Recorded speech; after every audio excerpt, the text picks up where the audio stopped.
Hello, I want to share with you a little something I did here with this video clip from Bomber B-52. It's called Using Time Remapping with Reverse Motion. What I did was found a clip from one of the movies that was pretty easy to do and fun to do, watching an airplane fly backwards, and set it up to where I can make this do the reverse motion mapping here in a little bit. But one of the first things I did before I started this process was, once I put the video clip in the timeline, I did some quick editing with the Ripple edit tool. Got rid of a kitchen scene that was at the beginning and end of this particular clip, which really had no value or purpose into this clip in this project that we're working on. Once you get your editing out of the way, then you can proceed on with your next step. And among those next steps that you're going to have to do is set up your key elements on here. But before you get to the key elements, one of the things you have to do is you right click on the video clip anywhere on the video clip, and then come down and find where it says time remapping, and from there click speed. Once you have that, it's going to be at the top of the video clip, and then you can start doing your key element inputs and anchor points to where you can do this. What I did, I set this up with about 4 or 5 initially, did some practicing with it in between the clips, shorter distances. Then I got a little braver, went longer distances to where I had a beginning and end key element to set up to make this thing work in reverse order. And Karl Malden, great actor, never really got enough credit for his stuff, but he was great in this movie. When I was in the Air Force as a crew chief, he was what we call a stereotypical crew chief.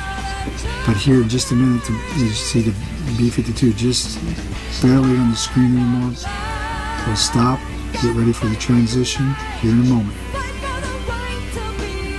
And now, like it says, let's watch things go in reverse. Now, to set up to go in reverse motion, one of the things that you have to make sure you have is the rubber band that's going to come up on the video clip. And with that in place, then you can set your key elements in place wherever you want them. Like I said, I started with 4 or 5, and then I whittled it down to 2. One at the beginning, one at the end. You hit the control or the command key with the mouse key clicked, and then you move to the right. And once you go all the way to the right where the counter and the timeline goes all the way back down to zeros across the board, then you can stop, let go of the command key or control key and the mouse key, and you're right there at the beginning. The next thing you want to do is run the clip, make sure that it's what you want it to look like, and if it is, then you got a little bit more editing to do here, because this reverse timeline will actually have part of the original clip at the beginning, at the end. So all you have to do again is use the Ripple edit tool, remove those pieces of the clip at the beginning and end, and then if you want, put the original clip all the way back in the front with the transition or whatever, or nothing at all, and just watch the clip in reverse.